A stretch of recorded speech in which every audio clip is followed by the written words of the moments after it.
Hello बच्चों, नमस्कार। मैं हूं नारायण पटेल। ये हमारा दूसरा वीडियो है संख्या पद्धति से, जिसमें हमने 10 प्रश्न कराए थे। उसके आगे आज मैं करा रहा हूं। आप भी ये प्रश्न देखिए और मेरे साथ कमेंट में उत्तर देने की कोशिश कीजिए। आइए शुरू करता हूं। ये प्रश्न वेरी मोस्ट इंपॉर्टेंट की श्रेणी में आते हैं। देखिए, पहला प्रश्न है, यदि 112 इकाई प्लस 12,000 बराबर 11,000 12 प्लस एक्स दहाई हो तो एक्स की वैल्यू क्या होगी। तो आप यहाँ पर क्या करेंगे, सबसे पहले चूंकि इकाई में कितना होता है बच्चों, एक तो 100, ये आपका 12 है, इंटू 1 कर देंगे, प्लस 12,000, तो आप 12,000 लिख लेंगे, बराबर ये हो गया 11,000। 12 प्लस 10वीं इकाई लिखना, 10 से इसको गुणा कर देंगे तो ये हो जाएगा 10x। अब आप यहाँ से 1,111 और 12,000 जोड़ेंगे तो ये हो जाएगा 12,112 बराबर ये हो जाएगा आपका 11,012 प्लस 10x। तो 10x बराबर हो जाएगा 12,112 में से 11,012 घटाओगे तो घटाने पर जो है आपका यहाँ से कितने बचेगा, ये बचेगा आपका 1100। ये आ गया 1100 बराबर हो गया 10x। तो x बराबर हो जाएगा 1100 को आप 10 से भाग कर दोगे तो आ जाएगा 110। इसका मतलब यहाँ से ऑप्शन ए वाला आपका सही होगा। अगला प्रश्न है, 100 से 300 के मध्य कितनी संख्याएं 7 से विभक्त होंगी। तो चूंकि 300 और 100 के बीच में टोटल कितना डिफरेंस है, 200।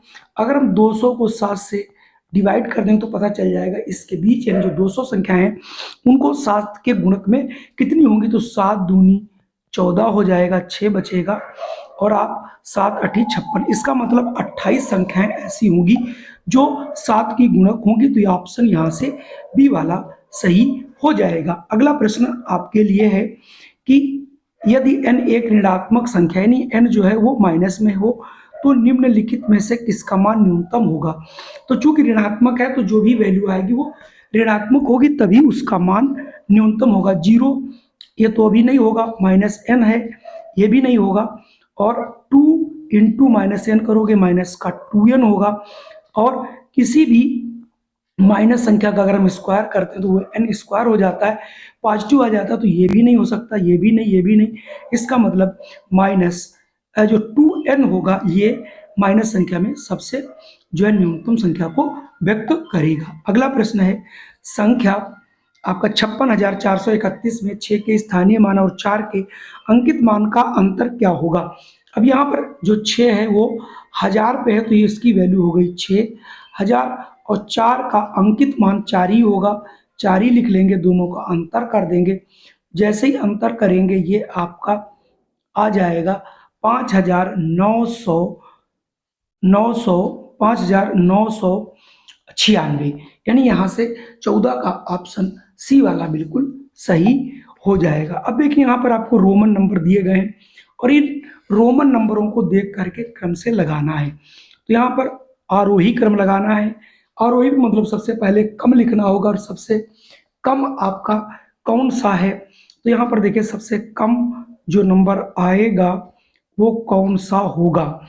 सबसे कम ये वाला है, देखिए पहले XLV1 यही वाला आ रहा है, ठीक है। अब इसके बाद XLVIX वाला होगा, यानी जो इसका ऑप्शन चौथा है ये हमारा आरोही क्रम है। हम सबके पहले इनके अंक एक बार जरूर लिख लीजिएगा, उसके बाद लिखिएगा, तभी ये ज्यादातर समझ में आपके आएगा। अब मैं बढ़ता हूँ अगले प्रश्न। अगला प्रश्न है, यदि 36 और 48 के सर्व धनात्मक गुणनखंडों का गुणनफल बराबर 999 प्लस 9 इंटू कुछ यहाँ लिख देंगे, मान लिया 9n कर देंगे हो तो n की वैल्यू क्या होगी।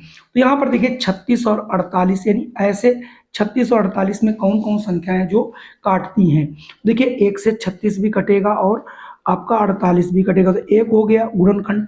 2 से दोनों संख्याएं कटती हैं, 3 से भी कटती हैं, 4 से भी दोनों कटती हैं, 6 के भी टेबल में आता है और ये 12 के भी टेबल में आता है। तो इसका मतलब 2 3 4 6 12 बराबर हो जाएगा 999 प्लस 9n।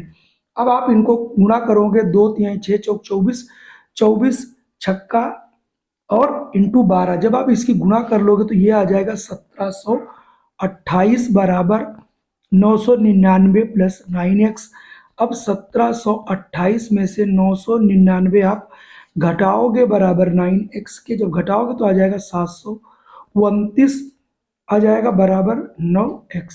तो 9x बराबर 729, तो n बराबर आ जाएगा 9 करोगे 9 8 72 और 9 9 81, यानी यहाँ पर 81 आएगा, n की वैल्यू ये आ जाएगी 81।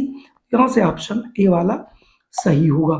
अगला प्रश्न है कि 26,669 को 79 को 39 से भाग दिया जाए और 29,405 को 34 से भाग देने पर भागफलों के अंतर को 18 से भाग दिया जाए तो क्या होगा। अब आप देखिए, इसको आपको क्या करना है बच्चों, 39 से भाग करना है और इसको जो है 34 से भाग करना है।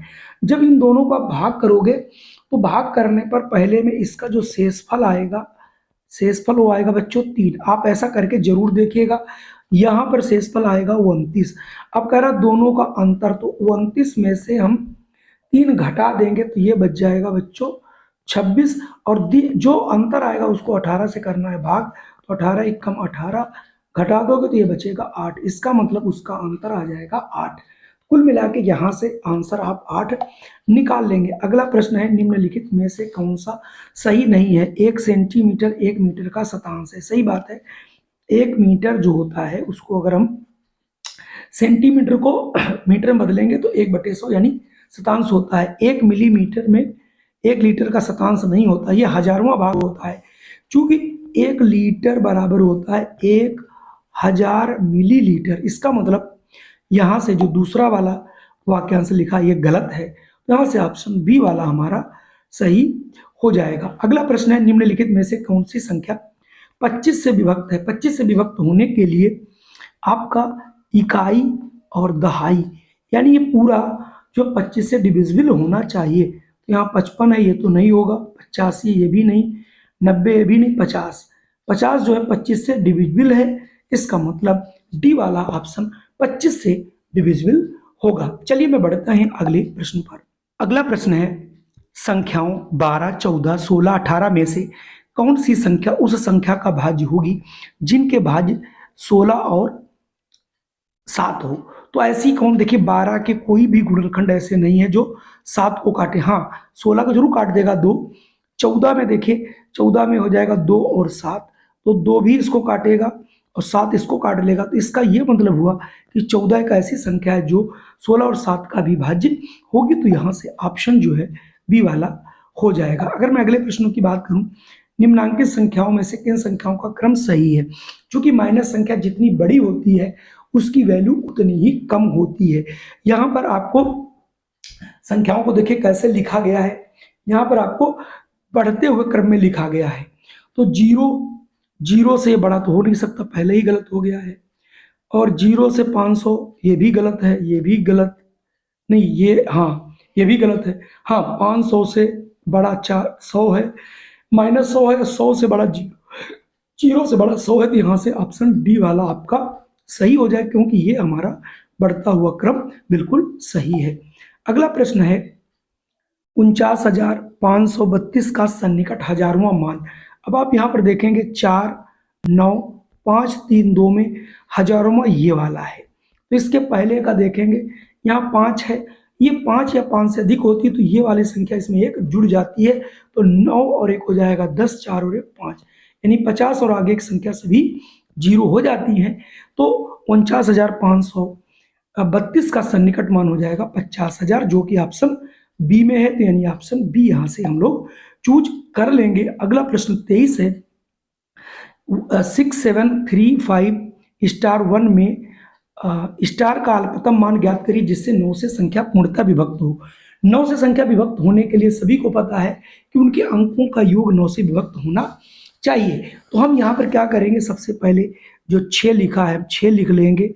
6 में फिर 6 के आगे हम क्या करेंगे, 7 में जोड़ देंगे 3 में 5 में 1 और फिर कितना जोड़ें, तो हम इन सबको जब जोड़ते हैं तो हमारा देखिए 7 6 13, 13 हुआ 7 और 6 13, 16, 16 16 1 17 5 22, यानी 22 प्लस x। अब ऐसा हम 9 का पहाड़ा पढ़ेंगे कि जो ये संख्या को काट दे। 9 कम 9 9 दूठर 9 तिया ऊपर 27 होना चाहिए था, 27 की जगह है 22, तो यहाँ पर x की जगह अगर 5 होता तो 27 हो जाता। इसका मतलब है कि स्टार की जगह पर अगर 5 होएगा तो ये संख्या पूर्णतः विभक्त हो जाएगी। अगला प्रश्न है प्रथम 12 विषम संख्याओं का योगफल ज्ञात करें। तो यानी इसका मतलब 1 3 5 7। तो चूंकि प्रथम पूछ रहा है तो प्रथम विषम संख्याओं का यानी विषम संख्याओं का योगफल होता है एन स्क्वायर, यानी जो जितनी पूछे 12 है तो 12 का स्क्वायर, 12 बरे में 144। ये सूत्र होता है, आप लोग याद रखिएगा। तो यहाँ से ऑप्शन बी वाला सही हो जाएगा। अगला प्रश्न है 80 और 90 के बीच सभी अभाज्य संख्याओं के गुणनफल। सबसे पहले आप अभाज्य संख्याएं निकालेंगे।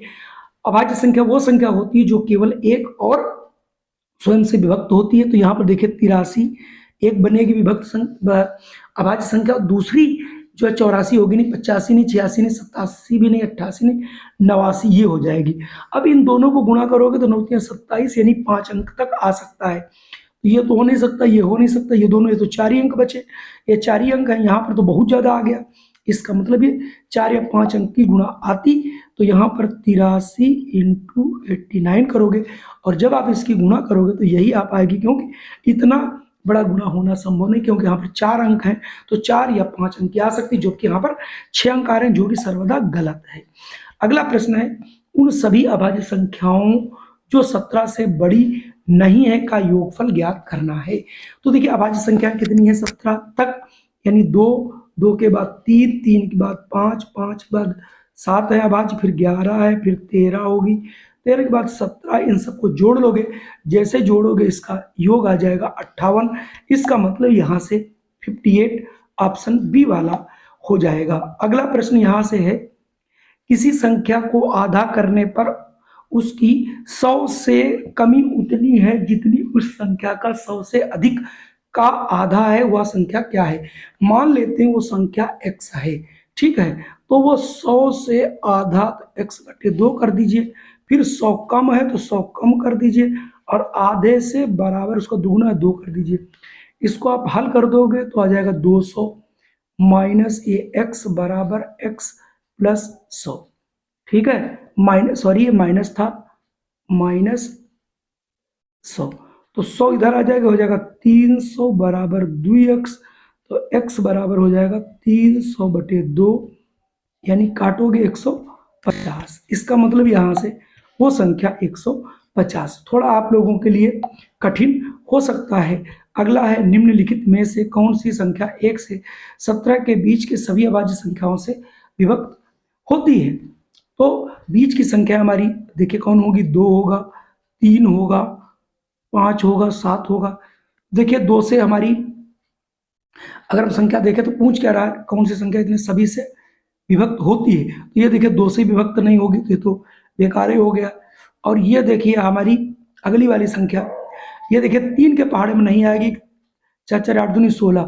तो ऐसे ही आप यहाँ पर चेक कर लेंगे कि जो 2 3 5, अब 5 से दोनों विभक्त होंगी, 2 से ये विभक्त नहीं होगी, तो केवल और केवल ऐसी संख्या डी है जो 2 से 3 से 5 से और 7 से भी डिविजिबल होती है। अभी 1 से 17 तक आप लोग देख चुके थे। अगला प्रश्न आपके सामने है 19,000 प्लस 19 सैकड़े प्लस 19 इकाइयाँ किसके बराबर होगा। तो इसका बहुत आसान सा, अगर आप 19,000 लिख लें, 19,000 दिया, उसमें 19 सैकड़े, सैकड़े का मतलब होता है 100, तो 1900 हो जाएगा। तो 1900 आप और जोड़ देंगे, 19 इकाई तो 19 इकाई आप और जोड़ देंगे, तो ये आ जाएगा 9 1 9 1 10 और ये 20,919।